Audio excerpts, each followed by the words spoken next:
Hello friends, welcome to my channel. Today we are discussing the chapter 7 to 11 in this video.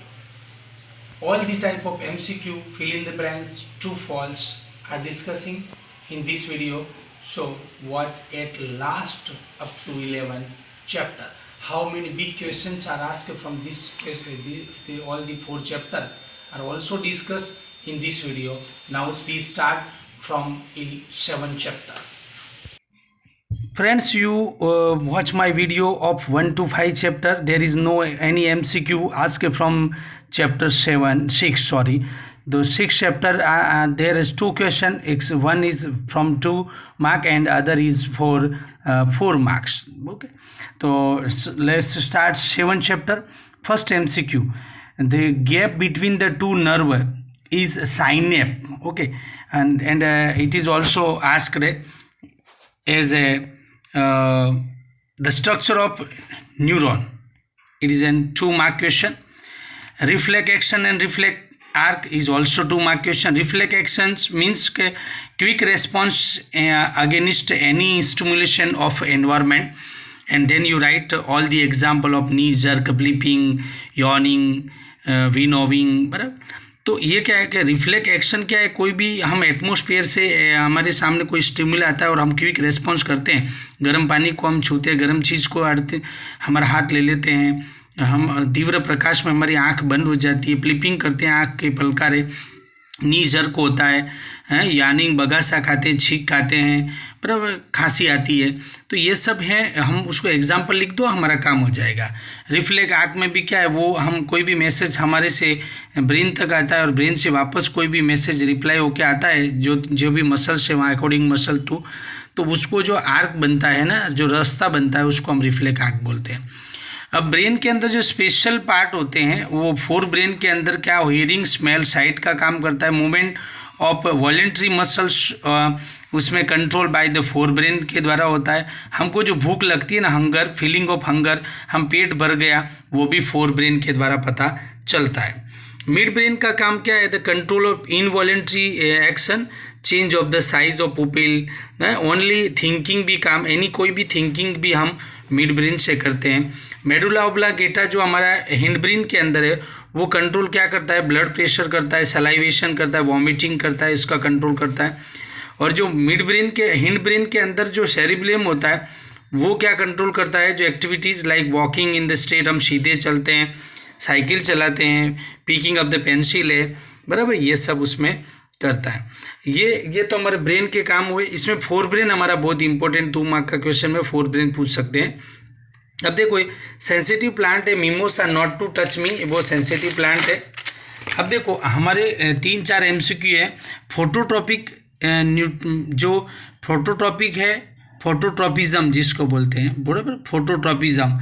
तो phototropism में जो stem है ना, हमारे फोटोट्रॉपिज्म का मतलब क्या होता है कि सूर्य का प्रकाश जहाँ पे होता है तो उसके तरफ जो मूवमेंट करता है, कोई भी ट्रॉपिज्म होती है, उसके तरफ होता है वो पॉजिटिव होता है, उससे अपोजिट होता है वो नेगेटिव होता है. तो फोटोट्रॉपिज्म के अंदर क्या होता है कि सूर्य, सनलाइट ऊपर तरफ आती है, स्टेम ऊपर तरफ ग्रो करता है, तो स्टेम पॉजिटिव बताएगा, और रूट उसके अपोजिट जाती है तो नेगेटिव फोटोट्रॉपिज्म शो करता है. लेकिन तुमको MCQ में ऐसा पूछता है कि which is the give the negative phototropism, तो आंसर आएगा रूट. और रूट क्या देती है, तो नेगेटिव फोटोट्रॉपिज्म. स्टेम होता है वो पॉजिटिव फोटोट्रॉपिज्म देता है. अब हाइड्रो में पानी क्या होता है, ज़मीन में होता है, तो रूट उसकी तरफ आती है तो वो पॉजिटिव हाइड्रोट्रोपिज्म देगी, और प्लांट उससे, स्टेम उससे अपोजिट जाता है तो वो नेगेटिव हाइड्रोट्रोपिज्म का एग्जाम्पल है. जियोट्रोपिज्म में हमको पता है ग्रेविटेशन फोर्स अर्थ के नीचे जाते हैं तो ग्रेविटी बढ़ जाती है, ग्रेविटेशन, तो जो रूट होती है वो अंदर की तरफ जाती है तो पॉजिटिव जियोट्रोपिज्म देती है, और स्टेम ऊपर तरफ जाता है तो वो नेगेटिव जियोट्रोपिज्म शो करता है. ठीक है फ्रेंड्स. उसके बाद एक्सप्लेन द प्लांट्स हार्मोन, ये 4 मार्क का, भाई 2 मार्क का क्वेश्चन भी है और MCQ में भी पूछते हैं. तो जिब्रेलिन कहते हैं वो स्टेम की ग्रोथ के लिए काम, जो एक्सप्लेन द प्लांट हार्मोन पूछे तो ये 4 लिख दोगे तो भी तुमको 2 मार्क मिल जाएगा.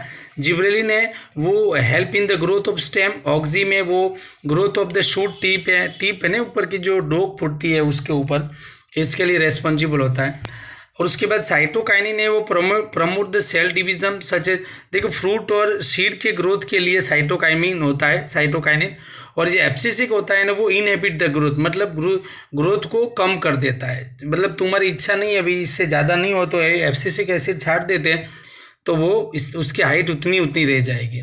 ये एड्रिनल ग्लैंड है वो एड्रिनालिन हार्मोन सिक्रेट करती है। एड्रिनालिन मतलब फाइट करो या तो फिर फ्लाइट करो, लड़ो या तो भागो, मतलब इमरजेंसी के अंदर हमको डिसीजन पावर देती है ना, वो एड्रिनल ग्रंथि के द्वारा जो एड्रिनालिन हार्मोन सिक्रेट होता है। पिट्यूटरी ग्लैंड है वो ग्रोथ हार्मोन सिक्रेट करती है, जो ग्रोथ ऑफ ऑल ऑर्गन, हमारे शरीर के सभी अंग एक साथ बढ़े हो उसके लिए। जब ज़्यादा हो जाएगी तो वो आदमी 6 फुट से ज़्यादा हाइट बढ़ जाएगी, और कम होती है तो आदमी द्वाफ रह जाता है, मतलब बोना रह जाता है। थायराइड है वो थायरोक्सिन हमारे बॉडी की मेटाबॉलिज्म रिएक्शन को कंट्रोल करता है। पेनक्रीज है वो इंसुलिन जो हमारे बॉडी के अंदर ब्लड शुगर को, जिसके कारण डायबिटीज़ हो जाती है, जो इंसुलिन कम सिक्रेट होता है। तो टेस्टिस है वो टेस्टोस्टेरोन मेल रिप्रोडक्टिव सिस्टम के लिए, ओवरी एस्ट्रोजन सिक्रेट करती है जो फीमेल रिप्रोडक्टिव। और हाइपोथैलेमस वो हाइपोथैलेमस पिट्यूटरी के नीचे होती है, रिलीजिंग हार्मोन सिक्रेट करती है। तो ये हमारे हार्मोन एमसीक्यू में पूछते हैं। अब बड़ा क्वेश्चन क्या पूछेगा, explain the property of hormone. तो फ्रेंड ये हमने 7 चैप्टर कंप्लीट किया। 8 चैप्टर की हम बात करते हैं। डीएनए का पूरा नाम क्या है ऐसा पूछते हैं, डीऑक्सी राइबो न्यूक्लिक एसिड। अब देखो ये हमारे मैच में आता है, मैच दी फॉलोइंग के अंदर गए साल पूछाया था, कोई भी 2 दे देते हैं। तो फ्यूजन में बाइनरी फ्यूजन अमीबा में मिलता है, और मल्टीपल फ्यूजन मैंने नहीं लिखा, वो प्लाज्मोडियम में होता है मल्टीपल फ्यूजन। फ्रेगमेंटेशन किस में दिखने मिलता है, तो स्पाइरोगायरा में। रीजनरेशन सबसे ज़्यादा प्लेनेरिया में देखा जाता है, इसके जितने भी टुकड़े करो उतने पूरे प्लेनेरिया बन जाते हैं। बडिंग है वो हाइड्रा में अथवा ईस्ट में देखने मिलता है। स्पोर फॉर्मेशन वो राइजोपस में मिलता है। ये हमको मैथ द फॉलोइंग में पूछते हैं, बराबर। अब उसके बाद हमारा आता है एक्सप्लेन द वेजिटेटिव प्रोपोगेशन, मतलब ये ब्रायोफाइलम है, शुगर कैन है, रोज़ है, ये सब होते हैं। तो ये अभी सीबीएसई में ऐसा पूछा था कि रोज़ के कौन से पार्ट का उपयोग करके हम नया प्लांट, तो उसमें रोज़ में है हम स्टेम का यूज़ करते हैं, शुगर कैन में स्टेम का यूज़ करते हैं, बराबर। तो फिर हमारा जो पोटैटो होता है उसमें भी स्टेम होता है। ब्रायोफ्लेम में लीफ होती है जो, उससे नया प्लांट बनता है। अब ये sexual reproduction in the flowering plant, ये हमारा इंपॉर्टेंट क्वेश्चन है। 3 देखो फ्रेंड, इसमें 3 मार्क के क्वेश्चन आते हैं इस चैप्टर। तो पहला हमारा 3 मार्क का क्वेश्चन वेजिटेटिव प्रोपोगेशन, दूसरा हमारा sexual reproduction in the flowering plant, तीसरा ओवरी ग्रो रैपिडली हो जाती है, उसके बाद वो क्या फॉर्म करती है, फ्रूट बनती है। ओवरी में से फ्रूट बनता है, और ओव्यूल में से हमको सीड बनता है, एकदम कड़क हो जाते हैं, टक हो के वो सीड में डेवलप हो जाती है। Ovule develop into seed and ovary growth rapidly and form fruit. Ovary में से फ्रूट बनता है, ओव्यूल में से सीड, इतना शॉर्ट में याद रखो। उसके बाद फीमेल रिप्रोडक्टिव सिस्टम है, उसका ड्रॉ करके, फिगर ड्रॉ करके उसके बारे में समझाना है, वो भी हमको पूछते हैं। अब देखो एम्ब्रॉय गेट न्यूट्रिशन, ये किससे, मदर के ब्लड के में से वो किसकी हेल्प से, वो स्पेशल टिश्यू होता है जिसको हम प्लेसेंटा बोलते हैं, जिसके द्वारा बच्चा माँ के पेट के अंदर अपना खाना पीना सब करता है। What happen when the egg is not fertilize, 3 mark का क्वेश्चन है, बहुत इंपॉर्टेंट है।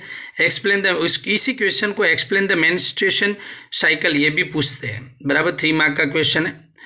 अब व्हाट आर द एसटीडी, मतलब सेक्सुअल ट्रांसमिट डिजीज कौन कौन सी है, विच आर, तो हमको पूछेंगे। तो एक तो बैक्टीरिया से जो इन्फेक्शन होता है वो गोनोरिया और सिफिलिस है, और वायरस से वाट्स एंड एड्स। वाट्स मतलब हम गुजराती में मसा बोलते हैं, मसा, और एड्स होता है जो HIV वायरस होता है। वैसे 4 डिजिट 1 मार्क में पूछे तो ये 4 नाम लिख देना है, gonorrhoea, syphilis, warts and AIDS, ये हमको STD डिजिट है, सेक्सुअल ट्रांसमिट डिजीज है। फ्रेंड्स हमारा लास्ट क्वेश्चन 3 मार्क का, what are the different method of contraceptive, मतलब कंट्रोल द पॉपुलेशन कंट्रोल की कितनी मेथड है। फ्रेंड ये 6 मार्क तुम्हारे कंफर्म हो गए। 3 मार्क का एक क्वेश्चन, 5 मार्क, और 6 मार्क और 3 MCQ है, और 3 मार्क का ये इतने में से ही आएगा, ठीक है। अब नेक्स्ट 9 चैप्टर के अंदर बात करेंगे। तो पहला हमारा हेरिडिटी की डेफिनेशन कभी पूछते हैं तो वो देख लेना। उसके बाद इंडिपेंडेंट इनहेरिटेंस ऑफ 2 सेपरेटेड, बड़ा क्वेश्चन होगा, लेकिन तुमको सिर्फ आंसर में 3:9:3:3:1 दिया तो उसको टिक मार्क कर देना। एक दूसरा क्या होता है, सेकंड जनरेशन के डोमिनेंट और रेसेसिव का रेशियो कितना मिलता है, तो डोमिनेंट पहले लिखा हो तो 3:1 देखना है, अगर रेसेसिव पहले लिखना है तो 1। अब क्वेश्चन में क्या लिखा उसके हिसाब से तुमको नक्की करना है। अभी explain the sex determination in human, बहुत ही इंपॉर्टेंट क्वेश्चन है। पहले देख ले, बड़े क्वेश्चन की बात कर ले, तुमको कुछ भी नहीं आया तो इतना ड्रॉ कर देना, मेल फीमेल लिखना, 22XX 22XX और XY X लिखना है, XY इसका यहाँ से X अगर X आएगा, इधर से Y और इधर से X आएगा, YX आए, ऐसा ड्रॉ कर दिया। 50% फीमेल 50%, 1 मार्क मिल जाएगा। और इसी के हिसाब से तुम थोड़ा बहुत लिख दोगे। और तो इसमें हमको आगे क्या देखते हैं कि इसके अंदर MCQ कैसे पूछते हैं, how many pair of chromosomes found in human beings, गए साल पूछा था तो 23 पेयर होती है क्रोमोसोम्स की ह्यूमन के अंदर। फिर कुछ कितने पूछते हैं, कितने पेयर वो पेयर में होती है मेल में, तो मेल में 22 होती है, फीमेल के अंदर 23 की 3 पेयर में ही होती है XX, इसमें 22 XX होती है, 23 होती है वो अनपेयर होती है। ऐसा पूछते हैं कि which pair is responsible for the determination of sex in human, तो 23 पेयर है दोनों के अंदर, वो सेक्स डिटरमाइनेशन के लिए इंपॉर्टेंट होती है। अगर हाउ मेनी क्रोमोसोम्स पूछे ह्यूमन के अंदर तो 46 लिखना है, लेकिन पेयर पूछे तो 23 लिखना है। अब ये X क्रोमोसोम होता है वो नॉर्मल साइज़ का होता है, और Y क्रोमोसोम होता है वो स्मॉल साइज़ का होता है। ठीक है, ये चार्ल्स डार्विन है ना, उन्होंने हमारे को ऐसा प्रिंसिपल दिया था, एक्वायर्ड ट्रेट्स होते हैं वो इनहेरिटेज में जाते हैं, मतलब आसपास के वातावरण में से जो लक्षण एक्सेप्ट करते हैं वो आने वाली पीढ़ी में आते हैं। वो किसने बोला था, चार्ल्स डार्विन ने बोला था। फिर बड़ा क्वेश्चन होमोलोगस एनालोगस, होमोलोगस में क्या होता है, इंटरनल स्ट्रक्चर सेम होती है लेकिन काम डिफरेंट होते हैं। एनालोगस में क्या होता है कि काम सबके सेम होते हैं लेकिन इंटरनल स्ट्रक्चर डिफरेंट होती है। फ्रेंड्स ये देख लेना जरा, व्हाट आर फॉसिल भी हमारे चैप्टर में दिया है, उसकी डेफिनेशन देख लेना। Which method is use for to know for age of fossil, में फॉसिल डेटिंग पद्धति है ये MCQ है हमारा, फॉसिल डेटिंग है, कार्बन डेटिंग भी बोलते हैं उसको। अब देखो वेरी सिंपल, आई सबसे पहले किस में दिखी थी, प्लेनेरिया में, और फीदर सबसे पहले किस में दिखे थे, डायनासोर में। Very short distance between the leave, अगर ये हमारे क्या है कि फार्मर था वो पहले खेती करता था तो उसने जंगली केबीज थे ना हमारा जंगली, तो वाइल्ड केबीज के अंदर थोड़ा चेंजेस करके लेटेस्ट केबीज बनाई, तो उसके लीव्स के बीच में शॉर्ट डिस्टेंस डेवलप की, तो उसमें से क्या बना, केबीज बना। बहुत इंपॉर्टेंट, इसमें से एक MCQ आएगा। एरिस्टेड फ्लावर को डेवलप किया तो वी ब्रेड तो ब्रोकोली बना। फॉर स्ट्राइल फ्लावर में से कॉलीफ्लावर बना। We selected for swollen part, मतलब गांठ को पूरा खा जाते हैं पूरे गांठ को, तो वो कलर भी बना। Simply look for the slightly larger leave में से क्या बना, केम ऑफ द लेफी वेजिटेबल, जिसको हम केले बोलते हैं, केड़। अब हमारा रेसिस्टेंट वो स्प्रेड एक्रॉस द, हम सब कहाँ से आए, सबसे पहले साउथ अफ्रीका से, फिर वो हर पूरे दुनिया में फैल गए। ठीक है, ये अब हमारा 10 चैप्टर बहुत ही इंपॉर्टेंट, 6 मार्क का है, 3 मार्क का सम्स आएगा। तो मैं लेट वीडियो में वो सम्स डालूंगा, चारों 4 सम कैसे गिनते हैं, वो अगर प्रॉब्लम हो तो देख लेना। अब ये हमारा जो 10 चैप्टर में क्या होता है कि सेंटर ऑफ फोकस होता है वो कन्वेक्स मिरर के अंदर क्या होता है कि मिरर के पीछे होता है, बिहाइंड द मिरर होता है, और कनकेव के अंदर क्या होता है, इन फ्रंट ऑफ मिरर होता है। ठीक है, सेंटर ऑफ फोकस। अब relation between radius of curvature और फोकल लेंथ में क्या होता है, ये बहुत इंपॉर्टेंट MCQ है। R = 2F होता है, कभी F बराबर दिया हो तो R = 2 होता है। अब image format by the concave mirror, देखो फ्रेंड ये MCQ आएगा ही कि कहाँ से कैसे इमेज बनता है। अगर इमेज इनफाइनाइट डिस्टेंस पे हो, सॉरी ऑब्जेक्ट, तो इमेज हमको F में मिलता है, पर जैसे जैसे हम इमेज को ऐसे खिंचाएं, ऑब्जेक्ट को ऐसे खिसकाते हैं, हमारा इमेज ऐसे खिसकता जाता है। अगर हम इमेज को खिसका के यहाँ C से दूर ले आएंगे तो हमारा ऑब्जेक्ट अगर इनफाइनाइट से यहाँ लिया है तो हमारा इमेज भी यहाँ से खिसक के यहाँ आ जाता है, बराबर। और अगर इसको हम और खिसकाएंगे तो ये C पर आएगा, देन दो ऑब्जेक्ट और इमेज दोनों सेम साइज का हो जाएगा, यहाँ तक रहेगा, तब तक object is smaller than image is smaller than object रहेगा। लेकिन अगर हम we put object at the C, the image is also at the C and the size of image all same और सेम एज द ऑब्जेक्ट। ठीक है, object दोनों same. अब हम ऑब्जेक्ट को और खिसका के C और F के बीच में रखेंगे तो हमारा इमेज जो वो C से दूर चला जाएगा, मतलब ऑब्जेक्ट C से दूर हो तो इमेज C और F के बीच में बनता है, ये ऑब्जेक्ट सी और एफ के बीच में रखेंगे तो इमेज दूर चला जाएगा, सी से दूर चला, अवे फ्रॉम द सी। और we put object as the C and the image also C at the same size, ठीक है। रियल और इन्वर्टेड ही रहेगा, उसका टाइप तो यहाँ पे एन इन्वर्टेड ही रहेगा। अगर उसको हम वापस खिसका के और आगे एफ पर ले जाएंगे तो इमेज हमारा इनफाइनेट मिलेगा, एन लार्ज मिलेगा, बराबर, और वो भी रियल इन्वर्टेड होगा। लेकिन जब इसको हम ओ एफ और बी के बीच में ले जाएंगे तो इमेज हमको यहाँ पे मिलेगी बिहाइंड द मिरर। और कैसी मिलेगी भाई, तुमको दिख रही है, वर्चुअल मिलेगी और इरेक्ट मिलेगी, ठीक है। वर्चुअल इरेक्ट है लार्जर देन इमेज ऑब्जेक्ट, ठीक है।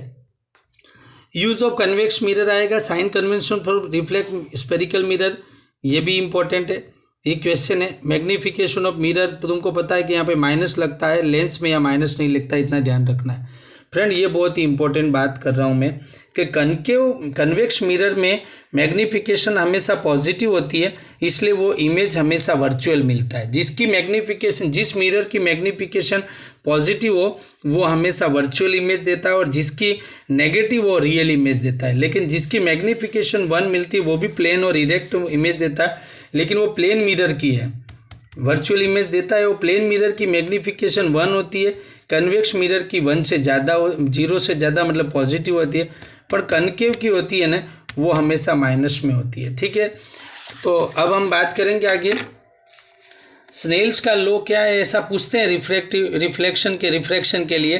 तो sine in incidence upon reflective, तो को sine of incidence, sine in angle और रिफ्लेक्टिव एंगल्स का जो रेशियो होता है वो कांस्टेंट मिलता है, बराबर। तो ये एक डेफिनेशन है, देख लेना अंदर। Refractive index of the medium है वो एमसीक्यू में पूछते हैं, तो C/V आंसर आएगा। कोई भी मीडियम के अंदर रिफ्रैक्टिव इंडेक्स फाइंड करना है तो C/V। वाटर का कितना होगा रिफ्रैक्टिव इंडेक्स 1.33, क्राउन ग्लास का 1.52 और डायमंड का 2.42 आता है, ठीक है। अब देखो ये centre point of the lens गए साल पूछा था, इसको हम ऑप्टिकल सेंटर O बोलते हैं। अब देखो फिल इन द ब्लैंक में ऐसा पूछ सकते हैं कि convex lens is called converging lens and concave lens is called diverging lens, ठीक है। अब image formed by the lens में क्या होता है, इधर 2f1 होता है, इधर 2f1 और 2f1, इधर f2 और 2f2 होता है, सॉरी, ठीक है। ये f2 है और यहाँ पे 2f2 है। अब इमेज इनफाइनेट हो तो ऑब्जेक्ट इनफाइनेट हो तो ऐसे इनफाइनेट से आती हो तो इमेज हमको यहाँ पे मिलेगा f2 पे। अगर हम 2f1 से दूर रखते हैं तो थोड़ा देखो, मिरर में क्या ऑब्जेक्ट यूँ लाते तो इमेज यूँ जाता था, लेंस में क्या होता है हम ऑब्जेक्ट ऐसे खिसकाते हैं तो इमेज भी ऐसे खिसकता है, ठीक है। तो अभी इसको यहाँ पे लाए तो इमेज यहाँ पे बनेगा, देखो स्मॉलर देन ऑब्जेक्ट बनेगा लेकिन रियल इन्वर्टेड ही होगा, ठीक है।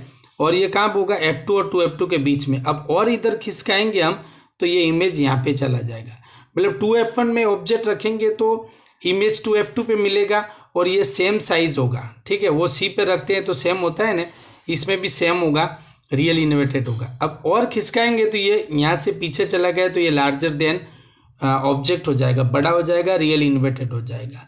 यहाँ पे रखेंगे तो इनफाइनाइट चला जाएगा, रियल इन्वर्टेड होगा, एन लार्ज होगा। लेकिन जब ये O और F के बीच में हम रखते हैं तो हमको इमेज ऑब्जेक्ट के पीछे मिलता हो ऐसा हमको फील होता है, और वो वर्चुअल और इरेक्ट होता है, ठीक है। खाली लास्ट में वर्चुअल इरेक्ट होता है, बाकी रियल इन्वर्टेड होता है। हम जैसे जैसे ऐसे खिसकाएंगे तो ऑब्जेक्ट भी ऐसे, इमेज भी ऐसे खिसकेगा, ऐसा होता है, ठीक है। तो ध्यान रखना ही है। अब ये लेंस फॉर्मूला और मिरर फॉर्मूला में लिख दिया है क्योंकि हमसे वो बड़े क्वेश्चन के लिए तुमको सम्स पूछाएगा। इसमें ऑप्शन में क्या होता है, क्वेश्चन के ऑप्शन में सम होते हैं, 4 सम है हमारे 4 टाइप के, वो कर लो तो 3 मार्क्स हो जाएगा। ये 1 मार्क का MCQ है। अगर फोकल लेंथ किसी लेंस की फोकल लेंथ 40 है तो उसका पावर कितना होगा, तो हम कैसे गिनेंगे। तो पावर के लिए देखो कभी भी सेंटीमीटर हो ना तो उसको सबसे पहले क्या कर देने का, मीटर में चेंज कर दो। 40 सेंटीमीटर 0.4 हो जाएगा, 20 सेंटीमीटर अगर होगा तो वो 0.2 हो जाएगा। जैसे ही डेसिमल निकला तो ऊपर 10 लग जाएगा, तो हमारा आंसर 2.5 आ जाएगा। 2.5 डायोप्टर मिलेगा हमको, क्योंकि वो लेंस का भाई पावर का यूनिट क्या है, डायोप्टर है, बराबर। व्हाट इज द पावर ऐसा पूछे तो reciprocals of focal length of lens is called power of the lens, reciprocal of the focal length of power lens is called power reciprocal. ठीक है, कन्वेक्स लेंस का power always positive होता है। हमारे दादा दादी के चश्मे होते हैं वो हमेशा प्लस में होते हैं, कभी माइनस में नहीं होते, इसलिए उनका पावर प्लस होता है। और हमारा जो चश्मा होता है वो नेगेटिव होता है। तुम्हारे सबका नंबर हमको पता है कि नेगेटिव में होता है, इसलिए हमारे जो लेंस होता है, हम कनकेव लेंस पहनते हैं, वो उसका पावर हमेशा नेगेटिव में होता है। फ्रेंड्स, उसके बाद हम बात करेंगे हमारा 11 चैप्टर। बहुत ही इंपॉर्टेंट चैप्टर है ये। 4 मार्क का क्वेश्चन और 2 मार्क MCQ और 4 मार्क का बड़ा क्वेश्चन आएगा। 6 मार्क का चैप्टर है। अब देखो, iris control the size of pupil. देखो, पुपिल की साइज को कंट्रोल करता है। Eye diameter of the eye 2.3 centimetre है। पुपिल क्या करती है, तो pupil regulate the control of amount of light enter into the eye. ठीक है, इसका काम क्या, हमारे आँख के अंदर जो लाइट एंटर होती है उसको रेगुलेट कंट्रोल करती है। इसकी साइज को कौन कंट्रोल करती है, आइरिस करती है। ठीक है, अब देखो, जो हमारा लेंस होता है ना, उसकी जो फोकल लेंथ को कौन कंट्रोल करता है, मैंने नहीं लिखा, सिलियरी मसल्स होते हैं, वो लेंस की फोकल लेंथ को छोटा बड़ा करते हैं। ठीक है, सिलियरी मसल्स। अब लाइट सेंसिटिव सेल कहाँ होती है, रेटिना पे होते हैं, वो तुमको याद रखना है। अब देखो, नियर साइडनेस के अंदर हमारा नियर पॉइंट है वो आँख का 25 सेंटीमीटर है। और नियर साइडनेस को रिड्यूस करने के लिए, करेक्ट करने के लिए हम कनकेव लेंस, हमको पता ही है, हम सबको नियर साइडनेस का प्रॉब्लम होता है। हमको we can see nearby object clearly but can not see clearly distant object. दूर की चीज़ हमको दिखाई देती नहीं है, इसलिए हम कनकेव लेंस का यूज़ करते हैं हमारा चश्मा।